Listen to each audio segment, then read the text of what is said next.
Turacyari mu mwanya w'Imana. Bivuze ngo uyu munsi ntabwo Yesu yahombewe kuko ibyo yakoze byonyine nibyo byari bikomeye. Kukurinda 9 byari bikomeye. Ababisha n'abanzi bari bameze nabi, ariko Kristo umwami, iriya Mana twirengagiza, iyi Mana tujya dutesha agaciro, akeshi iri kuri twe. Akugaburira nzaguhaho kuba. Bivuze ngo Imana igitarura abantu bari mu bibazo. Imana ishimwe cyane. Ntabwo izatuma uheranwa n'agahinda. Ntabwo Uwiteka Imana azatuma ababisha bawe bavugiriza impundu kunesha, naho batera banyuze inzira imwe. Mushiki wanjye, ntabwo abantu bazakwitaho kuko wiganyiriye, nta nicyo bazakumarira. Umuntu aragukunda akakugaburira umunsi umwe, uwa kabiri akakubwira ngo ntacyo nabonye. Ariko inshuti bita Yesu. Kwiganyira bituma umuntu atimana, kwiganyira bituma umutima w'Imana ukuvaho. Hari ibihe Imana yakurengeje. Umva mama, hari ibihe Imana hari ibihe Imana yagutabayemo, hari ibihe Satani yashatse kukwica, ariko Kristo arakurenge. No lie. Bivuze ngo uyu munsi ntabwo ari igihe cyo kwiganya, ni igihe cyo gutekereza ibihe Imana yakurindiyemo. Turacyari mu mwanya w'Imana. Bivuze ngo uyu munsi ntabwo Yesu yahombewe kuko ibyo yakoze byonyine nibyo byari bikomeye. Kukurinda 9 byari bikomeye. Ababisha n'abanzi bari bameze nabi, ariko Kristo umwami, iriya Mana twirengagiza, iyi Mana tujya dutesha agaciro, akeshi iri kuri twe. N'uwo wiringiye arakujugunya, n'uwo wiringiye araguta, uwo wiringiye agutesha umutwe, uwo wiringiye akuvaho. Dufite abantu bagiye batuvaho kubera ibi bintu twabikomeje, nyamara iyo tuza kubivamo bari kuba inshuti zacu. Yesu ngo arababwira ati, mugenzi wanjye, kora ikikuzanye. Bari baje gusumira Yesu, bari baje kumufata, bari bagiye kumwica, bacu barabishe, bafashe umwanzuro wo kubica, ariko nubwo babishe bari mu munezero, bararuhutse, baruhutse imiruho n'imihate by'isi. Nubwo twe muri iyi si turi kubibuka, turi kuvuga tuti nibaruhukire mu mahoro, kandi natwe tuzabasangayo. Imana yo mu ijuru gukize, ni nayo yakurokoye, ni nayo yaguhaye ubuzima. Kuba ukiriho ni ukubera Uwiteka. Iyaba Uwiteka atari mu ruhande rwawe, interahamwe zari kukwica, ariko kuko Uwiteka yari ari mu ruhande rwawe, yarakurinze, arakurokora, gukura mu mirambo. Bakoze nabi bazajya Gihindutse, bazahanwa, ngo amaso y'abamucumise nabo bazamubona, abantu bose bazabona Yesu.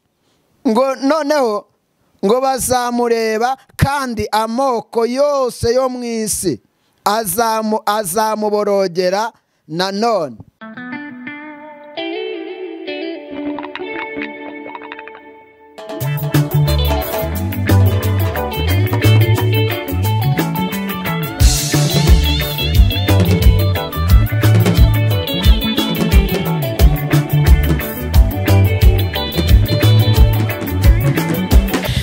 Nongeye kugusuza kandi ngushimira we wakoze subscribe kandi ubana natwe mu biganiro ndetse n'amakuru atandukanye anyura kuri channel yacu yitwa Kalos TV. Nongeye kandi kushimira abantu benshi bajya babana natwe muri ibi bihe, baduha pole, bagabana natwe, bagerageza kudutera imbaraga, ariko tunagaya abandi bantu nanone kandi bagira imitima y'ubunyamaswa. Ntabwo ari igihe cyo kusenyana, ahubwo ni igihe cyo gufatikanya, guhumurizanya ku bantu bagize ibyago bagapfusha ababo muri Mata 94. Tunagumiza kubihanganisha, tubabwira ngo umwami Yesu bakomeze kandi abaha imbaraga kugira ngo mugere imbere heza, kuko imbere ni heza. Nubwo tubona ibihe bikomeye, nubwo tubona amakuba akomeye, nubwo dukomeje guhura n'ibigeragezo, ariko humura, Kristo Yesu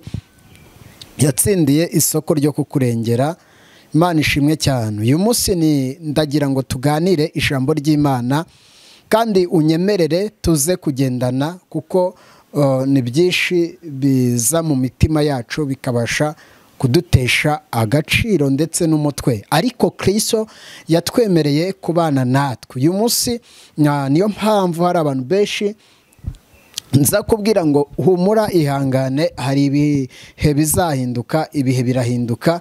Nubwo abantu bashobora kukwanga, Satani ashobora kugutera, abadayimoni bashobora kugutera, ariko uhumure nta kintu uzaba, kuko twamenye neza ijambo ritubwira ngo nimunyura mu bikomeye muzahura n'Imana batabare. Uyu munsi reka dusenge. Nyakubahwa Imana ishobora byose, uri umurengezi mwiza kandi ukomeye, ndagushimiye kuko utajya utererana abawe. Onandona ikota dizebi fora boneya alando ikirizista sobreva isobe neshayini. Ndagushimiye, ngaho ita ku bwoko bwawe bwahuye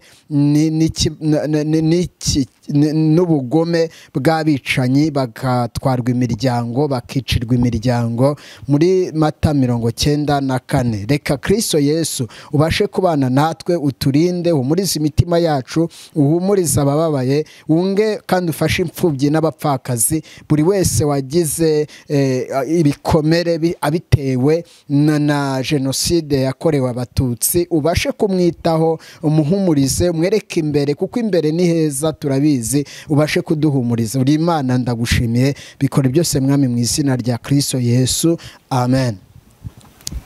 Imana ishimwe cyane. Turagira ngo tuganire kandi tube mu ijambo ry'Imana, kandi wirinde, kuko nubwo ibyo biriho, ariko dufite Yesu watwitangiye ku musaraba igorogota, dufite umuremyi, dufite umukiza, dufite umuremyi watwemereye, watsindiye isoko, atsindira isoko ryo kuturengera. Ntabwo twebwe turabisi ngo tubabisi, ahubwo turabi Imana yaronse, yaturose mu bise by'amaraso y'umwana wayo w'ikinege Yesu Kristo. Imana ishimwe cyane. Uyu munsi nyemerera, ndumva nshaka ko tuganira ijambo, kandi ndumva nshaka ko tugendera mu gihe Imana iduhaye. Imana yitwongere mu minsi, jya uyishimira, kuko hari iminsi twabayemo, hari iminsi Satani yashatse kutwica, ariko Kristo Yesu abasha kuturengera. Hari iminsi abazimu baduteye kugira ngo batugire nabi, ndetse bashaka kudukoresha abantu ngo batwice, ariko ukuboko k'Uwiteka kuraza. Ijambo ry'Imana riravuga ngo ukuboko k'Uwiteka ntikwaheze ngo kunanirwe gukora, ndetse ugutwi k'Uwiteka ntikwazibye ngo kunanirwe kumva. Bivuze ngo uyu munsi kuba ndiho, kuba uriho, twese ni amaboko, ni amahoro, ni Uwiteka ujya uturwanirira. Uwiteka ajya turwanirira intambara. Imana ishimwe cyane. Ni ukuvuga ngo wowe unkurikiye wahuye n'ikibazo cya jenoside, wihangane kuko igihe kirageze. Ndagira ngo tuganire ijambo rivuga ngo ntukiganyire, kuko kwiganyira nta kintu na kimwe kumara, ahubwo guteza Satani kuba yakora icyo ashaka ku buzima bwawe. Hari ibyagiye biza bisa naho ari amasasu, hari ibyaje bimeze nk'imihoro, hari ibyaje bimeze nk'amacumu, ariko Kristo kurengeye nanjye arandengera. Uyu munsi turi mu mahoro, uyu munsi turi mu migisha, uyu munsi turagenda bikemera. Niyo mpamvu ngira ngo uyu munsi utaza gutwarwa n'agahinda ngo kakwibagije gusenga, ngo kakwibagize kuba mu by'Imana, ngo kakwibagize kumva ko ushobora kubabara. Yesu atwigisha kumbabaza, aravuga ngo umwanzi wawe nakucumuraho uzamubabarira kangahe. Ijambo ry'Imana rikaguha igisubizo, aravuga ngo mubabarire ngo namubare 770. Bivuze uvutse kugeza upfuye, biragusaba kubabarira umuntu atanagusabye imbabazi. Imana ishimwe cyane. Ndagira ngo uyu munsi ntuse kuheranwa n'agahinda, ntuse guheranwa n'ipfunwe, ahubwo ugendere mu gihe Imana ishatse kugenderamo. Ni igihe cyo guhumurizwa n'Imana, kuko umuntu we n'umunsi yaguhumuriza, ariko ejo agasubira inyuma akaba ari ukubabaza. Ndagira ngo nkubwire ngo wakuvuye ibikomere, hari igihe aba ari nawe ugukomeretse. Bisaba ngo Yesu akuhumurize, nanjye amuhumurize, twese tube mu guhumurizwa n'ijambo ry'Imana. Iyo dusomye ijambo ry'Imana muri Zaburi, ko ndihuta ntabwo ndi butinde, muri Zaburi ya 55 umurongo wa 3 aravuze ngo nyitaho unsubize kwiganyira bintera gukora hirya no hino bikanihisha. Bivuze ngo nyitaho unsubize kwiganyira bintera gukora hirya no hino. Umutima usobetse kwiganyira akenshi nta mahoro ugira. Iyo ufite kwiganyira nubwo waba utunze ibya mirenge nta mahoro wagira. Niyo mpamvu ijambo ry'Imana ritubwira ngo ntukiganyire. Ndagira ngo mvuge iri jambo, ntabwo kwiganyira bijya bigera ku rugero umuntu ashobora kugira icyo ageraho kuko yiganyiriye. Nibyo uri mu isi wapfusha, uri mu isi warwara, muri mu isi warwaza, ariko kwiganyira ni bibi. Zaburi yavuze ngo nyitaho, yabwiraga Imana abwira Imana arabwira ngo nyitaho, subiza kwiganyira kwanjye. Ndetse kwiganyira nta kintu na kimwe kugezaho umuntu. We wahuye na jenoside, humura, ntabwo igihe hari iki cyo kwiganyira, ahubwo ni igihe cyo gusaba Imana kugira ngo itwungemo imbaraga. Wohura n'ibigeragezo bitandukanye by'imiryango, humura, Uwiteka Imana ashobora byose. Nta norandone forever, ntabwo bishoboka ko ushobora kwiganyira ngo ugire icyo ugeraho. N'igihe uba wagennye kugira icyo ugeraho, Satani araza akakwambura ibyiringiro. Ndagira ngo nkubwire ngo intwaro Satani n'umubisha wari we wese yitwaza ikintu cyo kuguteza kwiganyira. Nuhura n'inshuti mbi izakurwanya ariko ikwereka ko ari inshuti. Bivuze ngo uyu munsi inshuti nyashuti ufite inshuti bita Kristo Yesu, ari ubana nawe no mu rupfu mukajyana, ari ujya mu rwobo wari uri mu rwobo akaza akagukuramo. Imana ishimwe cyane. Iyi nshuti bita Yesu irakubwiye ngo have wikwiganyira. Kwiganyira nta kintu na kimwe bishobora kukugezaho. Ushobora kwiganyira igihe kagera ukumva ndetse yuko kwiganyira ari inshuti, ari icyo uri bugera, ari n'abari bukwiteho. Ariko nasanze ahubwo abenshi batubona twiganyira birabashimisha, ahubwo ntabwo bishaka kubereka yuko ubabaye. Bivuze ngo kwiganyira kwawe gutera umwanzi wawe guseka. Imana ishimwe cyane. Ijambo ryavuze ngo nyitaho unsubize kwiganyira bintera gukora hirya no hino bikanihisha. Ni ukuvuga ngo uko wiganyira bigutera kuniha, kandi uku kuniha gutuma abantu benshi, ndagira ngo mvuge aka kantu, ntabwo abantu bazakwitaho kuko wiganyiriye. Umva mushiki wanjye, ntabwo abantu bazakwitaho kuko wiganyiriye, nta n'icyo bazakumarira. Umuntu aragukunda akakugaburira umunsi umwe, uwa kabiri akakubwira ngo ntacyo nabonye. Ariko inshuti bita Yesu, iravuze ngo have wikwiganyira. Kwiganyira bitera kunihisha umuntu araniha biturutse mu kwiganyira. Niyo mpamvu umuntu wese nagusaba ngo gira kusaba Imana, uyisabe, usengane umwete, ugire gukiranuka imbere y'Imana, usaba Imana ikukize, kuko gukira niko kushobora kugutuma utiganyira. Kwiganyira bituma umuntu atimana, kwiganyira bituma umutima w'Imana ukuvaho. Niyo mpamvu ngusaba kutiganyira.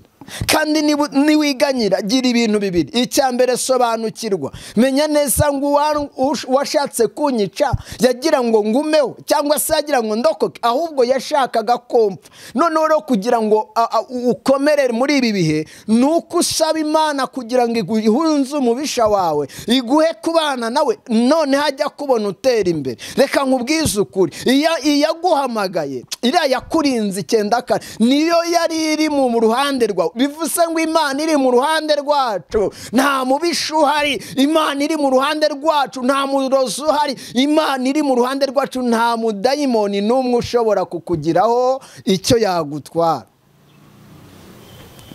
Niyo mpamvu uyu munsi nza kuganira nawe iri jambo, ntukiganyire. So live on land, so life. Ntukiganyire. Igihe kirageze kugira ngo abatuma wiganyira Imana ibavane mu nzira zawe, kuko igihe kirageze ngo Imana isubize uwo ari we wese wasenze. Imana igeze igihe cyo kutabara abasenga, ntabwo ari igihe cyo guheranwa no kwiganyira. ntabwo ari igihe cyo gutwarwa n'agahinda, ntabwo ari igihe cyo gutwarwa n'ubukene ngo abantu bumve ko bapfuye. Haracyari ibyiringiro ko umukene ashobora kuba umukire, haracyari ibyiringiro ko umuntu ashobora kubonana n'Imana ikamusura. Imana ishimwe cyane. Hari ibihe Imana yakurengeje, umva mama, hari ibihe Imana hari ibihe Imana yagutabayemo, hari ibihe Satani yashatse kukwica ariko Kristo arakurengera. No lie. Bivuze ngo uyu munsi ntabwo ari igihe cyo kwiganya, ni igihe cyo gutekereza ibihe Imana yakurindiyemo. Lost for a lie. Ni igihe Imana ishatse kugira ngo njyewe nawe tube mu mwanya umwe tusenga Imana. Ubundi niba usenga ntibinakwiriye yuko hari ibihe bigutwara. Ntabwo ibihe byakagutwaye umutima wawe. Ntabwo Satani yaje ngo atware ubuzima bwawe. Ntabwo abazimu baza ngo batware ubuzima bwawe. Ntabwo ibitekerezo bibi byakutwaye umutima. Humura, hari abantu badukomeretsa, ariko mama umva, ntabwo bazagukomeretsa ngo bagere ku rugero Imana ikurekamo. Bibiliya iravuze ngo ntabwo nzakureka, sinzagusiga nk'imfubyi, ahubwo nzaza aho uri, nzakwambika, nzaguha imbaraga, nzakugaburira, nzaguhaho kuba. Bivuze ngo Imana igitarura abantu bari mu bibazo. Imana ishimwe cyane. Ntabwo izatuma uheranwa n'agahinda. Ntabwo Uwiteka Imana azatuma ababisha bawe bavugiriza impundu kunesha. Naho batera banyuze inzira imwe, izabatatanya inyuze mu nzira zirindwi. Bivuze ngo ukurwanya ntazahagarara, ariko ukurwanya azatsindirwa imbere yawe. Bivuze ngo nta mateka ari Uwiteka Imana atakurwanira, Uwiteka atakubereye maso. Ntabwo ushobora kugera ku rugero Imana yumva igushakamo, kuko Imana iragushakamo. Hari ibyo igushakamo, hari inzira Imana igushakamo. None se urazamuka gute kandi ugikomereka? Nkubwire ngo shakisha icyatuma utera imbere mu buryo bw'umwuka. Umva, shakisha ikintu cyatuma Uwiteka Imana akushingiriza ubugingo, kuko ubugingo burahari. Nubwo hari ababushaka kubutwambura, ariko ubugingo bwo burahari. Ubugingo burahari. Ntiwiganyire, ntutekereze ko hari abantu bazabigushimira, ntutekereze ko hari abantu bazakuba hafi, bazashaka kukuba hafi. Akenshi bazanaza bashaka kukiyoberanyaho. Ntabwo ubuzima bwawe burangiye, ntabwo ubuzima bwawe bwarangira. Nta nubwo Yesu yatorandora igre, ntabwo Yesu yatuma burangira. Nta nubwo Satani yakora ku rugero ngo ashake ku buryo wishima. Azashaka uburyo agukomeretsa. None mowa, ariko Kristo umwami Yesu ntabwo azatuma abanzi bawe bavugiriza impundu kunesha, ahubwo azashakisha igituma nawe ibyishimo byawe by'umutima biboneye. Umva ijambo ahangaha muri Luka mu bice 12:25. Reka dusome iyi vanjiri. Iravuze ngo ninde muri mwe wabasha kwiganyira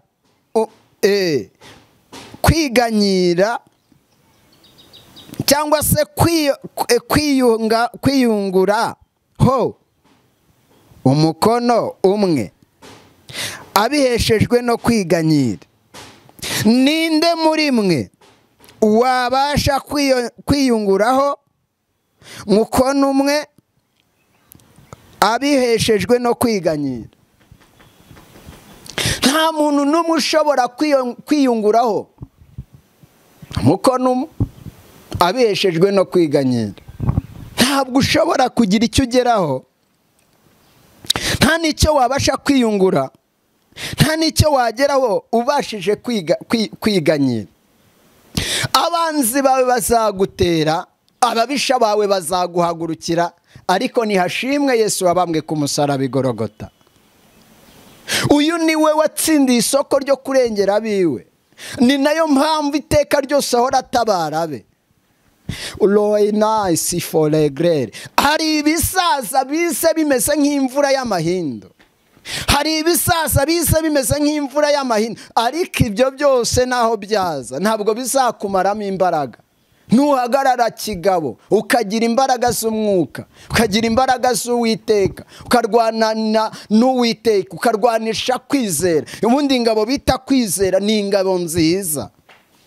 niyo mpamvu abo bose batsindishirizwa no kwizera. Kwizera ngo ni ukumenya neza udashidikanya ibyiringiro ko bitazabura kuba. Naho abantu baguhagurukiye, naho ababisha baguhagurukiye, ariko tera imbere, tera intambwe, wegere umusaraba. Uririmbye araririmba aravuga ngo ku musaraba niwe bendera ryacu ry'abakijijwe, twacungujwe amaraso y'igiciro. Bivuze ngo ku bw'ayo maraso turacyahumeka, ku bw'ayo maraso turacyarya, ku bw'ayo maraso turacyakunda abanzi bacu, ku bw'ayo maraso iri muri twe. Muririmbye ararimba ngo iri muri twebwe ikibitubwira ni imirimo yose igenda ikora, ngo abayivuga nabi bayibeshyera ngo mubagire inama rekeraho kuvuga Imana nabi. Iyi Mana twakena kujya mu bibazo, ariko ntabwo iba yadutaye. Bivuze ngo ntishobora kuduta, ntiyaduhana, ntiyaturekera mu maboko y'abatwanga. Ntabwo Imana ishobora kuduterana mu maboko y'abanzi bacu, ahubwo bazadutera Imana itatanya abo babisha bacu. Bwana Yesu asifiwe. Imana ishimwe. Hari ibisaza biza byiyoberanya, hari ibisaza bitera ubwoba ubuzima bwanjye n'ubwawe, ariko humura, Yesu ni umugaba, long life, ni umugaba mukuru uragira kandi atajya azimiza. Umva ijambo ko ryavuga ngo ninde muri mwe wabasha kwiyonguraho mukono umwe abiheshejwe no kwiganyira? Ninde muri mwe wabasha gutera imbere aheshejwe no kwiganyira?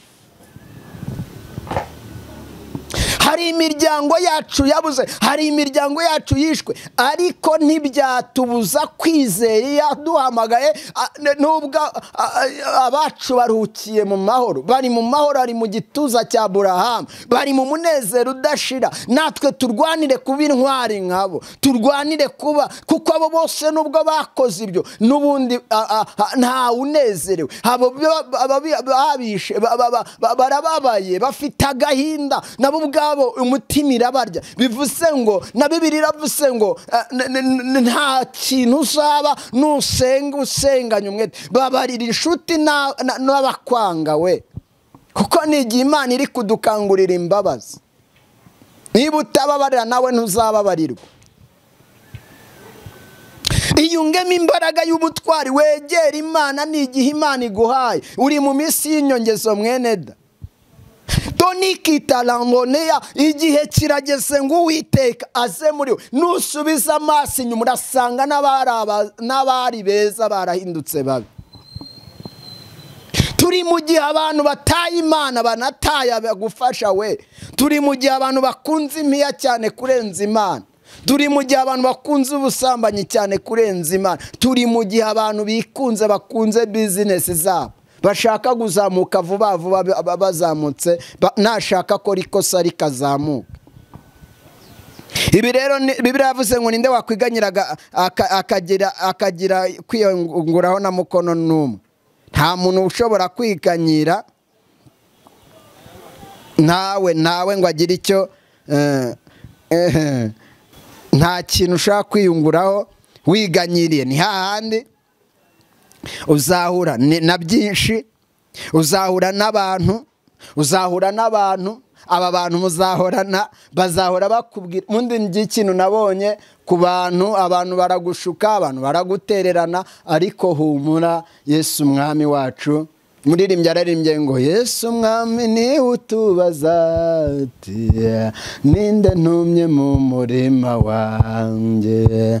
Hari abantu benshi bazimiye, genda ubamenyesha ubuntu bwanjye Mana yanjye. Ndagira ngo iki gihe Imana ikongerera imbaraga.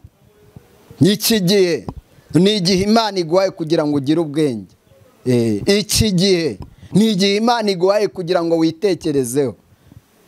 Kandi ntiwitekerezeho kugupfa, ahubwo iyongeremo imbaraga y'ubutwari. Iyongeremo imbaraga y'ubutwari kandi ugere ku rugero Imana igushakamo. Bundi mu minsi turimo, iminsi turimo ni iminsi y'imibabaro, iminsi turimo ni iminsi y'agahinda, ariko dufite umwami Yesu. naho wakora ushaka kugera igihe wumva unezerewe. Hari umugabo bita Nyamutunzi ngo yageze ubwo anezerwa, ko Bibiliya itubwiye. Hari igihe yanezerewe, arangije agera ku rugero yumva yuko ngo amaze kurihaza inda ye. Noneho igihe kiragera, noneho igihe kigeze ngo ahita yumva yuko nyine anejeje umutima. Ariko igihe kiragera aza guhura n'ibibazo, ngo bose ngo umukene yarapfuye amaze gupfa, Lazaro yarapfuye, Nyamutunzi arapfa, ariko ngo Lazaro ahita yigira mu gituza cya Aburahamu.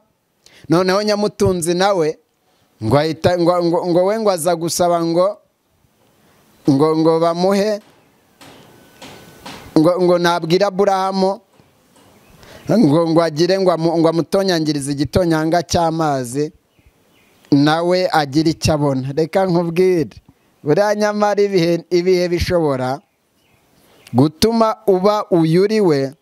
Igice cya mbere umurongo wa 7 aravuze ngo dore arazana ibicu, kandi amaso ye yose azamureba, ndetse n'abamucumise nabo bazamureba, kandi amoko yose yo mu isi azamuborogera nanone. Amen.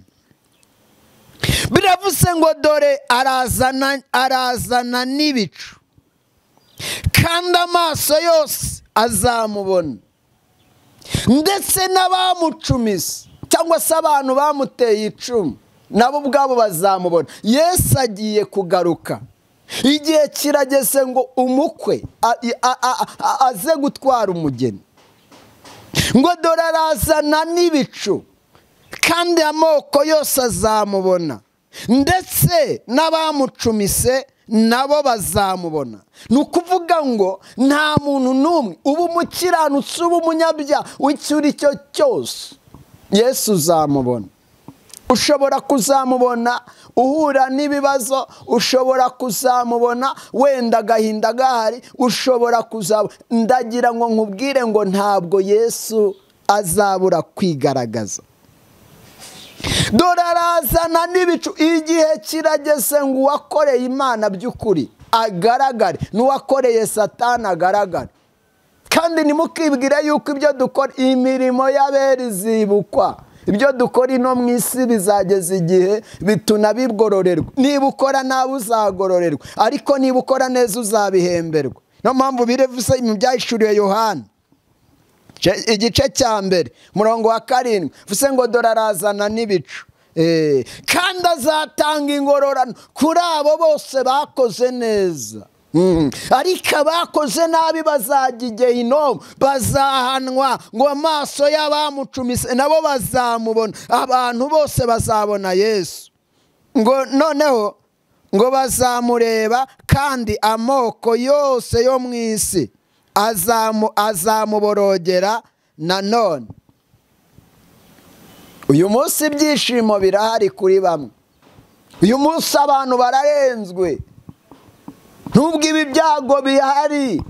Bantu bageze mu gihe abantu banezerewe, umunezero wabo ukibagiza yuko Yesu akenewe mu buzima bwabo. Ariko nkwibutse yuko amateka atwibutsa gusenga.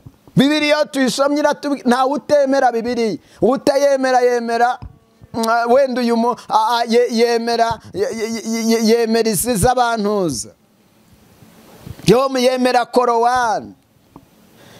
Ndagira ngo nkubwire ngo amaso yose azamureba, amaso yose azamureba, amatwi yo azabyumva. ndagira ngo mbwire abantu ngo niba wari uboneye ugashaka Imana mu mutima wawe, irengagiza ibyo urimo ucamo, irengagiza ibyo ugendamo, irongara isigodre, igihe kirageze ngo Kristo aze mu mutima wanjye n'uwawe. Namara kuhagera arasobanura ibintu bimwe bisobanura, kandi nahagera hari ibyo ahindura, hari amateka ari buhinduke kubera Yesu. Kuko ibyo dukora byose nyamara bene reka mbabwize ukuri, nta muntu uzagushima yuko waguye, nta n'uzakunezererwa kuko waguye. Cyakora bose cyangwa se wakijijwe, uzasanga abadukura mu gakiza ari abantu bitwa abarokore. None se mbabwize iki? Ntabwo ibi bintu nta nshuti bibamo. Nkubwire yuko ibi bintu bya Yesu nta nshuti ibamo. N'uwo wiringiye arakujugunya, n'uwo wiringiye araguta, uwo wiringiye agutesha umutwe, uwo wiringiye akuvaho. Dufite abantu bagiye batuvaho kubera ibi bintu twabikomeje, nyamara iyo tuza kubivamo bari kuba inshuti zacu. Kuko Bibiliya iravuze ngo, cyangwa se yavuze ijambo ryiza, aravuga ngo muri inshuti zanjye.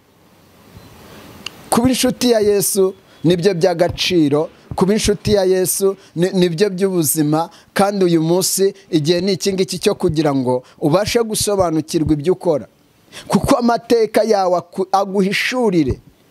Mana igenda ikwereka ibyo yakurinze, reka yarakurinze.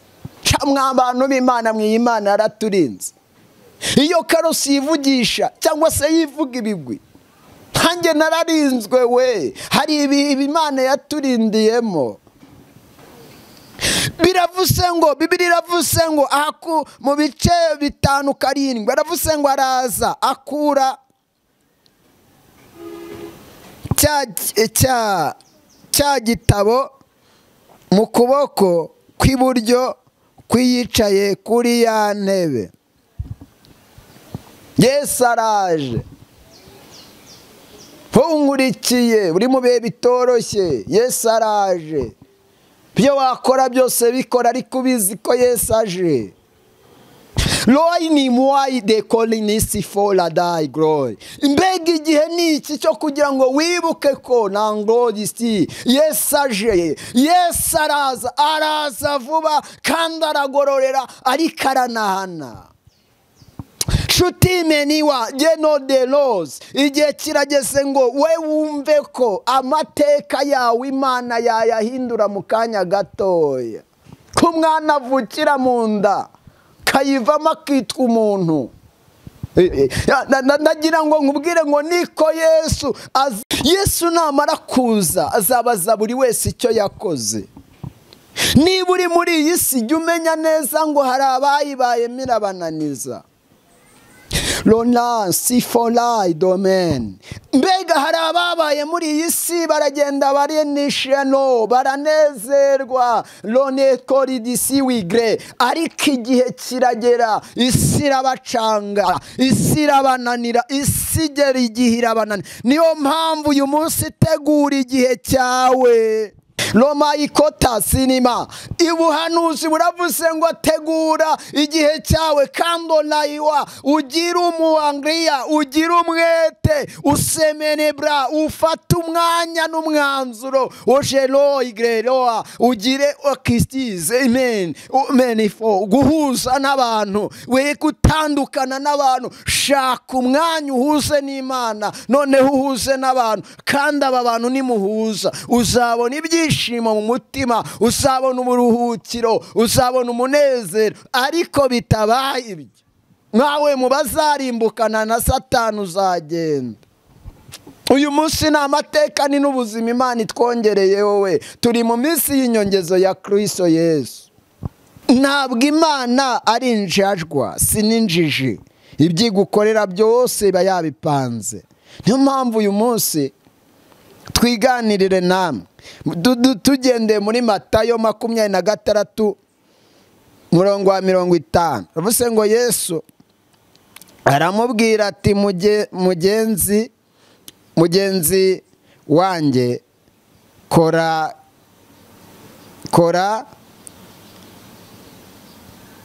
ikikuzanye. Maze baraza baramusumira Yesu baramufata. hari abatugira inshuti, hari abatuba hafi, doni kuidilo, ariko abo bose batubera inshuti akenshi nukurikirana abantu baje kutubera inshuti uzasanga benshi batunekera ubuzima. Tonango wayigire, no mpamvu bidusaba kugira ngo tugire umwete. Ngo Yesu ngo arababwira ati mugenzi wanjye kora ikikuzanye. Bari baje gusumira Yesu, bari baje kumufata, bari bagiye kumwica, bacu barabishe, bafashe umwanzuro wo kubica, ariko nubwo babishe bari mu munezero, bararuhutse, baruhutse imiruho n'imihate by'isi. Nubwo twe muri iyi si turi kubibuka, turi kuvuga tuti nibaruhukire mu mahoro, kandi natwe tuzabasangayo. Ko twese twavutse kuri Aburahamu, sogokuruza Aburahamu. Mpamvu uyu munsi binsaba gukizwa neza, ntawe bikagusaba gukizwa neza. Amahoro arahari, imigisha irahari, isi iraryoshye, ariko birasaba kuryohana na Yesu. Uyu ni ushobora kuza akaryoshya ubuzima bukaryoha, n'ahandi hose uzashaka babure. Nkubwire ngo umunezero Satani yaguhaye ni uwo kukwereka ko ubucuruzi bwiza bwakuryohera, kuriganya no kurya iby'abandi byakuryohera, ariko se ko kuzajya mu ijuru? Reka tujye tunaganira rata bene. Turabizi ntabwo twibagiye ibihe turimo, ni ibihe byo kwibuka abacu bazize jenoside yakorewe Abatutsi 1994, ariko bagiye bihanganye, bari kurwana ariko ntibarwanye, bapfuye nk'intama, barihanganye, barabica barihangana, nta n'uwarwanije, barabanje barihangana. Uyu munsi buri wese aravuga ibye, undi akavuga ibye bitewe n'uko abyumva, ariko bo bararuhutse. Witwarwa n'isi ngo ikwibagize yuko nabo bari abantu. Isenga Imana yo mu ijuru gukize, ni nayo yakurokoye, ni nayo yaguhaye ubuzima. Kuba ukiriho ni ukubera Uwiteka. Iyaba Uwiteka atari mu ruhande rwawe, interahamwe zari kukwica, ariko kuko Uwiteka yari ari mu ruhande rwawe, yarakurinze, arakurokora, gukura mu mirambo, kura mu ntumbi, arakuzamura. Uyu munsi uri myaka 30 irihiritse, none se nuko na nyuma utahuye n'ibigishi byari kukumerera nabi. Mu mihanda haba impanuka, impande zose hari impfu, abajura bateragura abantu ibyuma. Nshuti yanjye, ni amaboko y'Uwiteka yakurinze. Tujye mu gihe twibuka ibihe, nitwinjira mu bihe turagera igihe twibuka ko Yesu ari umwami. Ijambo ry'Imana ryavuze ngo Yesu arababwira ngo nimukore icyabazanye. Ni iki cyo kugira ngo tubwire abanzi bacu tuti Yesu yaraturinze, nano baracyaturinze. Kandi ni igihe cyo kugira ngo tubwire abantu badutaye nibashaka bagende. Imana itabaye mu ruhande rwacu, tuba twarashize twaramizwe bunguri. Kuko uyu munsi abantu babaye abantu ni babi, abantu babaye babi, abantu bafite ikintu cyo kumva ko umuntu yahora arira. Ariko ntabwo twebwe dufite umutima uhagaze ko twasenze Imana yumva. Uyu munsi umutima w'umuntu ngo urusha ibintu byose gushukana. Ufite uburwayi ntiwizera gukira, ni ryari uzakira? Lo life lo nedrai. Kuko Satani yabanje kuzuza abantu imitima mibi yo kumva ko ntawe ugisenga by'ukuri urimo, ngo ahubwo abantu baba abanyamategeko, kuko Satani yabonye nta kindi ari buze kubakoreshaho. Ariko ntabwo dusenga ngo twereke abantu ko twasenze. Yesu yaravuze ngo nimusenga nimukamere nk'indyarya, mujye mufata amavuta muyisige ku munwa, muhisha abantu, kuko ngo ingorano zabo bamaze kuzibona. Abo bose basenga babigaragaza, ingorano zabo barazibonye. Twe rero ntidushaka gusenga ngo tugaragarize abantu ko twakijijwe, twanafashijwe.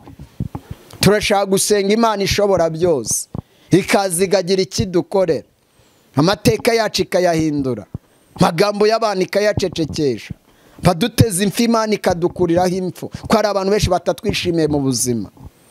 Umva ijambo uko ryavuze, ahangaha muri Matayo 26:73 turavuze ngo hashize umwanya muto abari bahagaze aho baraza babwira Petero bati nukuri nawe uri umwe muri bo ndetse n'imvugo yawe irakumenyekanishije. Uwabanye na Yesu n'imvugo ye aba ari kumwe nayo. Uwabanye na Yesu ibintu byose birafatika. Sawa rero, Imana ibaha umugisha. Nge ndabakunda. Ni Karosi Faranswa wihoreye. Ntabwo mfite ubwoba bw'ibizaba, simfite ubwoba kuko iyandinze mu myaka yitambuka na n'ubu iracyandengera. Imana rero nibahire, mugomeze dufatikanye kwibuka abacu bazize jenoside yakorewe abatutsi, tubasengera, twibuka kubasengera, kandi tugomeza natwe kwisengera kugira ngo Imana ibane natwe muri ibi bihe bitoroshye. Imana ibahe umugisha. Turi kumwe. Ciao ciao, hasta la vista.